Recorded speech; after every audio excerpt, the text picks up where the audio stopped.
Adım Vüqardır. Gürcüstanda doğulmuşam, Tiflis şəhərində. Sonra Bakıya köçmüşük. Orta məktəbə burada oxumuşam. Hərbi xidmətdə də burada olmuşam. Ali təhsili də burada almışam. Rəssamlığı bitirmişəm, amma ki, həmin sahədə işləmək istəmədim. Belə bir söz var da, deyir, rəssam olmurlar, rəssam doğulurlar. Çox güman ki, mən də rəssam doğulmamışam.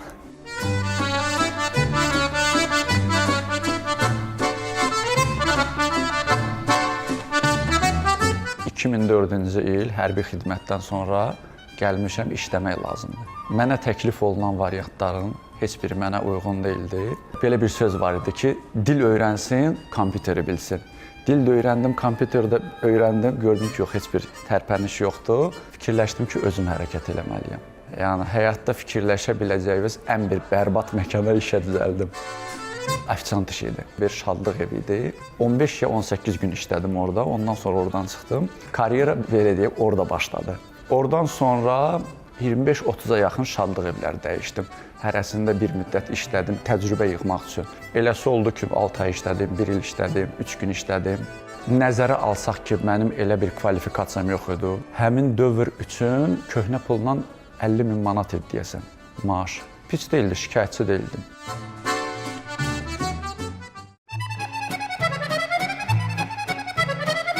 Mənim işlə məhəbbət aramızda bir 3 ildən sonra başladı. Necə yarandı? Durmuşam məkanda, axşam vaxtıdır, şüşədə öz əksimi görürəm də belə. Özümə sual verdim ki, sən burada nə edirsən də? Bu işi sevmirsən, xoşlamırsan, nə itirmirsən? Adekvat cavab gəldi ki, başqa nə bacarırsan? Özümə cavab verəndən sonra dedim, onsuz da sən gündəlik 8-10 saat buradasan. Ya çıxıb gedirsən, işsiz qalırsan və yaxud da bu işi ən üst səviyyədə görürsən, işin peşəkarı olursan. Həmin gün şikayət eləməyin daşını qoydum bir qırağa, deyinməyin daşını bacardığım qədər qoydum bir qırağa və hiss elədim ki, işlərin gedişatı tamam dəyişdi. Məni görməyə başladılar. İstər qonaqlar, istər rəhbərlik, istər iş yoldaşlarım. Yəni, 3 il ərzində fikirləşirdim ki, məni görən yoxdur, burada əməyə qiymət verən yoxdur. Halbuki səbəbkar kim idi? Özüm. Xasiyyət olaraq kommunikativ insanım, yəni hamı ilə dil tapa bilirəm. Sadəcə olaraq karyeranın əvvəlində həmin qabiliyyətlərimi istifadə eləməmişəm. Yaş faktoru var, hamı birdən-birə. Əskərlikdə getmişəm 2 gündür, deyirəm general olmaq istəyirəm. Restorana gəlmişəm 1-ci gündür, deyirəm mən buranın sahibi olmaq istəyirəm. Bilirsiniz, o düşüncələr insanı inkişaf eləməyə qəti imkan vermir. Məntiqi sual yaranır ki, bala sən general olmaq üçün nə eləmirsən? Ya burada müdir olmaq üçün nə eləmirsən? Heç bir şey. Göydən düşmə heç bir şey olmur. Yəni bunu qazanmaq lazımdır. Öz üzərimdə işlədim. Düşüncə tərzimi dəyişdim. Negativ düşüncədə olduğum dövrdə ətrafımda ancaq negativ insanlar var idi. 3 ay, 5 ayın içində gördüm ki, bu insanlar itdilər. Mənə dəstək eləyən adamlar peyda oldu. Məsələn, mən ofisiant işləyirdim. Mənə menecer köməkçi vəzifəsinə tanış bir yoldaş təklif elədi. Dedi, filan yerdə bir müsabiqə var. Getdim, müsabiqəni keçdim. Həmin şirkətdə bir 7 ilə yaxın işlədim. 7 il ərzində mənim müsabiqədə yığdığım balı heç kim təkrar eləyə bilmədi.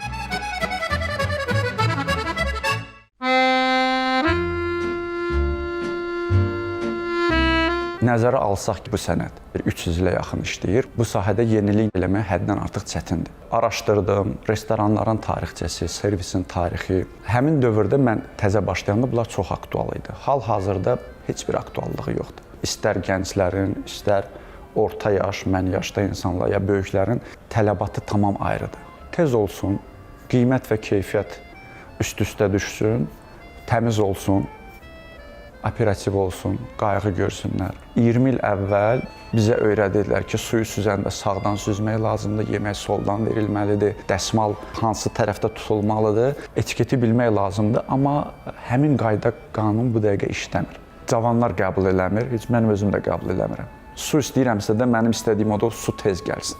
Yəni, onu mənə sağdan süzəcəklər, ya soldan süzəcəklər, heç bir şey dəyişmir məncə. İşin arxasında bunun bir maliyyə tərəfi də var. Yəni, bu işlə məşğul olan insanlar bu etiketi daha da təkmilləşdirir ki, xidmətlər artsın. Xidmət artdıqca qiymət də artır, xidmət növləri də artır.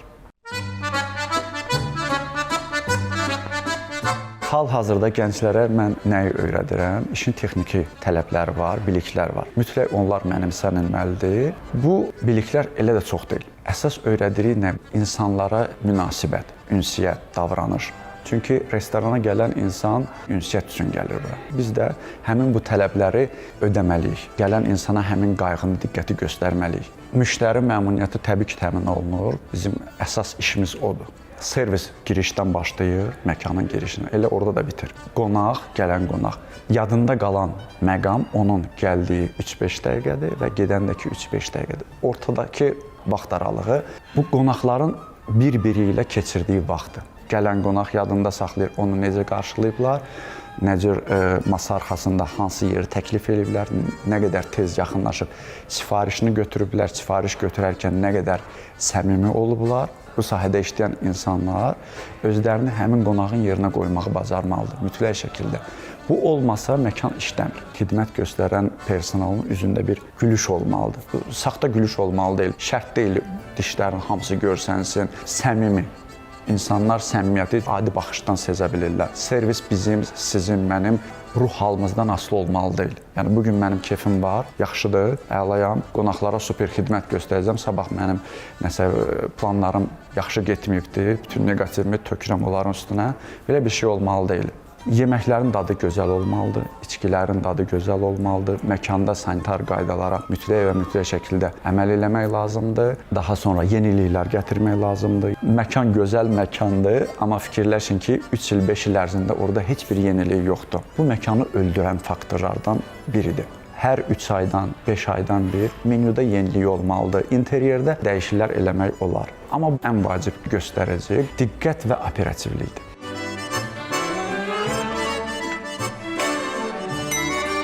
Servis sahəsi ləng insanları, ümumiyyətlə ləngliyi sevmir. Kim ki bu şərtlərə əməl eləyə bilmir, məkan işləmir, qonaqların sayı azalır və bu insanlar başlayırlar marketingi günahlandırmağa, hava şəraitini günahlandırmağa, lokasiyanı günahlandırmağa, zalın rəhbəri və administrator. Bu insanların vəzifəsi texniki məsələlərdən savayda bir gözü daim qonaqları axtarmalıdır, baxmalıdır. İnsanlar əyləşibdir, kimsə sağa-sola baxırsa, nəsə bir səbəb var, yemək yemir, nəsə bir səbəb var, üzündə hansısa bir gərginlik var.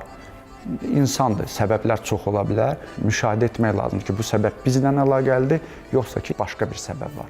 Əgər negativ nəsə görürüksə də, mütləq şəkildə zalın administratoru yaxınlaşır. Bacardığı qədər öz köməkliyini göstərməyə çalışır. Müştəri məmnuniyyəti, belə deyək də, bəxşişdir. Bu sahədə işləyən personal üçün ən gözəl işlərinə qiymət o qonağın saxladığı bəxşişdir. Bəxşiş dəyişir. Mənim özümə şəxsən saxlanılmış ən yüksək məbləğ, belə deyək də 2008-dən ya 9-dan sonra mən ofisiant işləməmişəm. Həmin dövrə qədər ən yüksək saxlanılan məbləğ 460 manat idi deyəsən.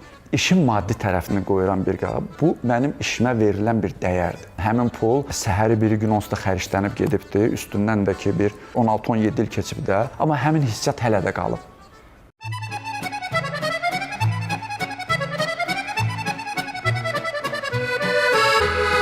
Mənim günüm başqa insanlardan elə bir fərqli başlamır. Evdə rutin işlər bitəndən sonra işə ki gəlirəm, tanıdığım qonaqlar varsa, onlarla görüşürəm, mütləq şəkildə personalla görüşürəm. Zalda menecerlə sual edirəm ki, hansısa bir problem, ya nəsə bir şey varmı? Mətbəxə girib aşpazla eyni qaydada, xadimələrlə, restoranın bütün departamentində işləyən insanlarla 3 dəqiqə, 5 dəqiqə bir belə deyək də bir sorğu, sual, bir hal-əhval soruşma belə bir şey olur. Daha sonra satışlara baxıram, problem varsa ondan maraqlanıram. Əlavə işlər olur, belə deyək, bu gəlirlə qəti əlaqəli deyil, bir hobbidir, bir istəkdir. Çünki mən işlədiyim sahəni nə qədər də sevsəm, həyatda monoton yaşamaq deyə belə bir şey var da, istəmirəm belə olsun. Başqa işlərdən də məşğulam. Ümumiyyətlə, bacardığım qədər hər 6 aydan bir, ildə bir dəfə özümə nəsə bir yenilik, bir hobbi kəşf eləyirəm.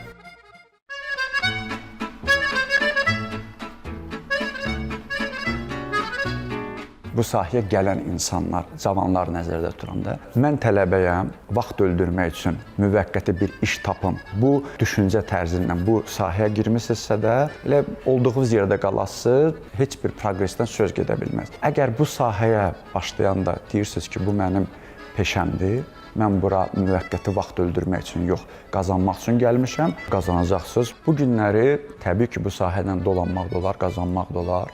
Belə deyək, tək bu sahədə yox, ümumiyyətlə hansı sahə deyirsiniz, həmin sahədə öz işini məsuliyyətlə, keyfiyyətlə, vicdanla görən insan qazanmamağı mümkün deyil.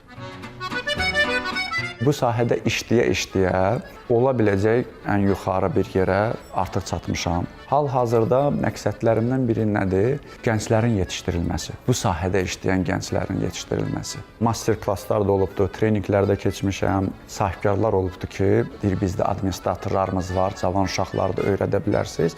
Öyrədirik. Mənə yaxınlaşıb dilinlə deyir ki, mən vəzifə istəyirəm, pul qazanmaq istəyirəm falan filan. Təcrübə göstərir ki, bunlardan heç bir şey olmur. Belə deyək də, bunları hərəkət elətdirən qüvvə, iş həvəsi və işə olan sevgi deyil, puldur. Belə insanlar elə də çox uğur qazana bilmir. Başqalarını deyə bilmərəm, öz təcrübəmlə. Qabağa çəkdiyim, öyrətdiyim uşaqların arasında heç biri mənə belə bir istəklə yaxınlaşmır.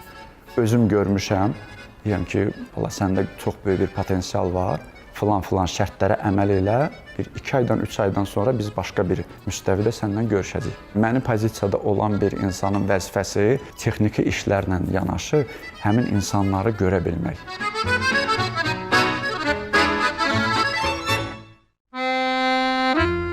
İnsan öz arzularının memarıdır, arzularım mənə aiddir. Gənclərə, cavanlara bir məsləhət kimi nə deyə bilərəm? Bu sahəyə, tək bu sahə deyil, hansı sahə olur olsun gələndə peşəni sevin, həmin sahə üzrə hər gün yeni texniki biliklər əldə edin, sizlə işləyən insanları sevin, onlarla ünsiyyət qurun, sizə çörək verən, harda işləyirsə, qonaqlar olsun, müştərilər olsun, onlarla ünsiyyət qurmağı, onlarla danışmağı öyrənin, bacarın. Yaxşı insan olmağa çalışın.